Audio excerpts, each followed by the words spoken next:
Hey, hello. Good morning, good evening, good afternoon, depending on wherever you are, assuming you're watching this video. So, this is the next video as promised. This is again related to the annual predictive techniques and a continuation of solar revolution, solar return. If you would have watched my previous video, I have talked about apart from transits, how solar returns were used to pinpoint or confirm annual events. And right now, I'd like to keep it simple. I do have plans to come up with more examples related to other spheres of life, but at this point in time, again, this is marriage focus. So the chart that you see that I have screen shared is of cousin of mine. Okay, obviously I have masked his name to maintain anonymity. So if you see, there are two charts, and like I mentioned in my previous video, right? So two things are extremely important. So one is familiarity with other forms of chart representation. So in the previous video that I posted, it was introduction to the Greek square chart. So they call it the Greek square chart, or it's a chart that you will find in many of the older Greek and medieval astrology textbooks as well as manuscripts. So that's the kind of chart representation form that they use. In today's session, I thought it is easier to introduce the circular chart representation. So what you see is the typical circular chart form, and this you will see being practiced by all the modern astrology practitioners, right? So this is the kind of chart representation that they use. So what you see here is these entire 12 houses. If you see, there are house numbers 1 2 3 4 5 6 7 8 9 10 11 12. So this point that you see, this point, right, the 28 degrees and 33 minutes of Capricorn, that is the ascendant. Now again, I'm not getting into the details. I'm using a quadrant house system, and like I explained last time, this is an Alcabitius house system. So it's a quadrant house system that I am using, similar to how even the Vedic astrologers use Shripati, Bhavchalit chart, or Porphyry kind of thing. Right? So this is basically an Alcabitius house system, and I'm using the Krishnamurthy Ayanamsha. Okay, so I'm still following a sidereal zodiac, just that instead of using a whole sign house system, I'm adopting a quadrant house system, right? Again, you can look up the internet for more details if you're interested, but then I'm trying to focus here more on the predictive aspects and how it is supposed to be seen, right? And I again encourage you to watch my previous video because it's more like an awareness session, and I think that will definitely help you focus and maybe do a bit more reading about the other techniques that can be used to predict annual events, and you can use this in conjunction with the other methods that you already follow. So this is more like a confirmatory tool in your toolkit, right? So that's the way I would request you to look at it, right? So coming back, so if you see, I have already created a video about the marriage of this person. So you will see, if you refer to my videos, you will see something called as TV marriage. Okay, TV is like the initials of my cousin, and this person actually got married in the month of April 2023. Okay, so he got married in April 2023, right? What you can see, two charts here. This chart, right, the chart on the left is his natal chart. Okay, the chart on the right is actually the solar return chart for 2023. Now this person was born in January, so I'll just mention his birth particulars in case somebody wants to recast the chart in their software. Okay, his birth details are 21st January 1995, 806, 20th January. Sorry, I think I don't have to do that. You can see it here. I'm sorry, I just missed that. So his birth particulars, you can find it here, right? and this is the solar return chart because he got married in April. So the solar return chart you will create is for January of 2023 because he got married in 2023 April, right? I hope it is clear. So because he got married in 2023 April, the nearest the running year starts from 2023 January, right? So the correct way to calculate his ages, you would do 2023 minus 1995, right?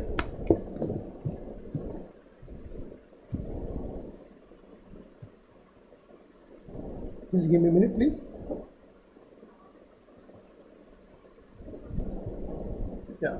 So basically, he had completed 28 years, and he was running his 29th year. Right? So this person was running his 29th year when he got married. Right? Clear?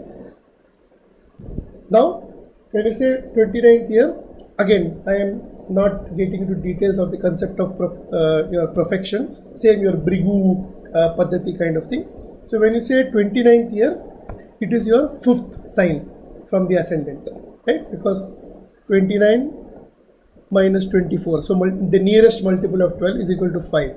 So basically it is the 5th sign from the ascendant that is going to get activated, right?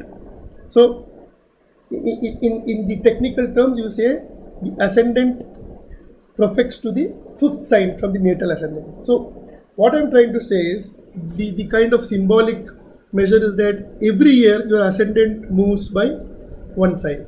So for example, when this person was born, his ascendant was at 28 degrees of Capricorn.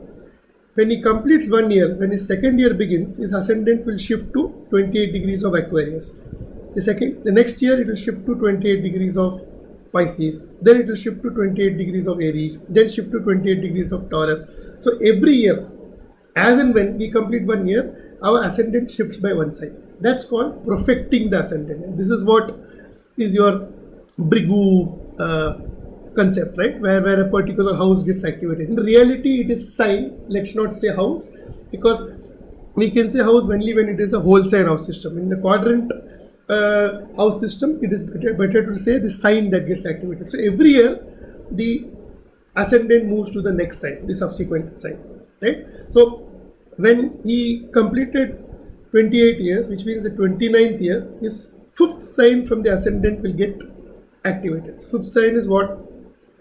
Capricorn, Aquarius, Pisces, Aries, Taurus. So the ascendant is actually moving to 28 degrees of Taurus, right?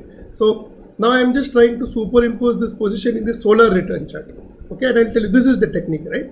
So this is 15 Taurus. So roughly I am saying 28 degrees Taurus is here. This is called the profected ascendant. 28 degrees Taurus, right? So this point roughly is the profected ascendant, which is 28 degrees Taurus, okay? Now this right side figure, as I have mentioned, is the solar return chart for the year 2023 January, okay? Before the event, right? The nearest age before the event, that's what you should be taking, right? So you know that the profected ascendant is, it's like the new ascendant or the revised ascendant kind of thing. See, remember, your solar return chart cannot exist in isolation. It has to be mapped to the natal chart because it's a derivative chart, right? So I know a lot of astrologers do analysis independently, no problem with that. But remember, it has to tie back to the radix chart or the natal chart. Okay, there is no doubt on that aspect. Even the ancient astrologers used to do the same thing. So, for example, if you say a particular planet in the solar return chart, that planet will still retain the ownership in the natal chart. Like for example, if Jupiter rules second house in the solar return and Jupiter rules 4th house in the natal example, it will still, even in the solar return chart, you can consider the natal ownership or rulership of that planet. That's the key which one should not miss out, right? That's it. Now let's focus to the prediction part and see the beauty, okay? Now in this particular year, if you see, as I said, the profected ascendant has now moved to Taurus. Okay. Now, since this person got married, obviously there has to be a connection of seventh lord either to the natal ascendant or to the profected ascendant, right? Now see the beauty. The seventh lord here is Venus, because the seventh cusp is Libra. Remember, this is Libra. I told you, you have to familiarize yourself with the symbols, glyphs. So the seventh cusp is Libra. So obviously the lord of the seventh cusp is Venus, right? Now look at the beauty. Now the profected ascendant is also coming to the sign of Taurus, and the lord of Taurus, which is called lord of the year, right? Because even if you look at the Brigu concept, the house that gets activated, you have to also consider its lord. So in this case, it is Taurus that is getting activated. Hence, Venus becomes the lord of the year. There's a concept in even in Greek and other form Persian astrology, they call it LOY, lord of the year. And lord of the year is Venus, right? So Venus becomes a very important chronocrator. When I say chronocrator, it's like a significator. You know, it has a lot of significance. So you'll have to pay special attention to aspects to Venus and those kind of stuff. So Venus also happens to be the seventh lord.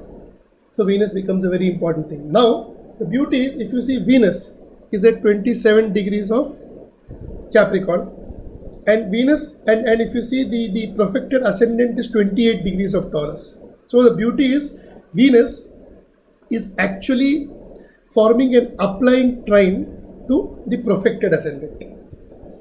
How do you know it is a trine? What are trines? 1, 5, 9, 2, 6, 10, 3, 7, 11, 4, 8, 12. So in this case, it's a 2, 6, 10 trine. So Venus in Capricorn is applying trine, is forming an applying trine with the profected ascendant. So Venus is making a connection with the ascendant, a trinal connection, and Venus also happens to be the seventh lord. So seventh lord is making an applying trine to the profected ascendant. So obviously there is a connection where the seventh lord and ascendant are coming together. In this case, it's a profected ascendant.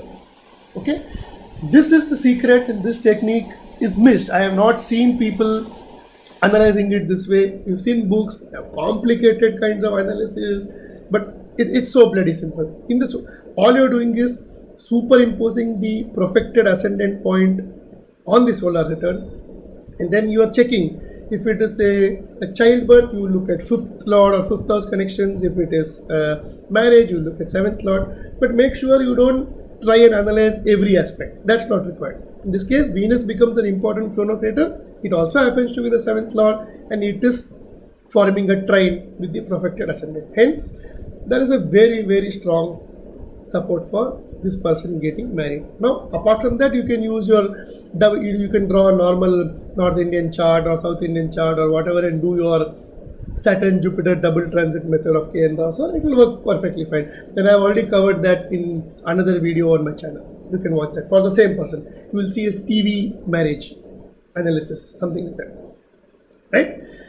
Now, if you have watched my previous video, I also touched upon the concept of distribution through the bounds. Right? So look at the beauty. Now, in 2022, the ascendant was directed to the bounds of Venus in Pisces. So the beauty is, again Venus becomes an important chronocrator. The ascendant was directed to the bounds of Venus in Pisces. Also Venus is the lord of the year, because the profected ascendant is now shifted to Taurus, being his 29th year. And also Venus happens to be the seventh lord. So Venus, you are saying, is getting repeated. The themes of Venus are getting repeated. We have Venus, ascendant directed to the bounds of Venus, the Venus being the lord of the year, and Venus as such is the natural karaka for marriage. So this year definitely brings in a lot of possibilities and chances for marriage. And now you know that this person has a very, very, very good chance of getting married. Now the negative point, if at all you want to analyze, see, if you see Ketu, right? Ketu is at the cusp of the 7th house, right? So obviously that's not going to make things easy. So this was a love marriage, an intercaste marriage. So obviously there was some resistance and some issues within the family, some level of I would say discontent and all. But obviously they were able to settle the differences. But then this Ketu at the cusp of the seventh house also shows some level of trouble, issues that this would have caused. Although the marriage definitely happened due to other reasons, like you have got a very Venusian kind of theme and a lot of influence from Venus and Venus trining the perfected ascendant and stuff. And another point that I wanted to bring to your notice is make sure that you read about distribution through the bounds. It is just like a dasha system, and I'm telling you, it is absolutely amazing. And I have analyze horoscopes which also include negative events. Some of the things I have also discussed over email and confirmed with my guru. He has given me some insights, and I'm not saying that I'm an expert. This subject is a research interest. All of us should try and use such techniques, obviously within the guardrails of the technique, and make sure that we find new methods and better ways or additional confirmatory ways to analyze a chart, and not just stick to one or two methods. This indeed is superb. The only thing, and there is a free software available. The name of the software is called Morinus, Morinus. Okay, Morinus is a free software. It is available. You can install it on Windows, right? It's quite simple. But before that, before you really get into the software bits, all I'm trying to say is familiarize yourself with the other forms of chart representation. The same chart you can also draw in a North Indian format. The concept remains the same, except that you are now following the aspect doctrine followed during the medieval era. You are not using the Indian style of aspects. You are using the Tajika kind of aspects, and that's why I'm saying be open, try and explore ways. And don't expect it to be like some simple rule-based thing, right? Like saying if A and B then C kind of thing. Let's try to have a proper rationale, convincing rationale, which is what I'm trying to explain through my videos. I hope you liked it. Again, I apologize. I know it's a little technical. Some of the things are new to you, but then I would encourage you that I would encourage you to read more, and then maybe let me know your feedback, and then I can post more videos using these methods. That's all from my side. Thank you. It's office time for me, and I hope you all have a great week ahead. This is Subramanian signing off. Thank you. Bye bye, and stay smart. Bye.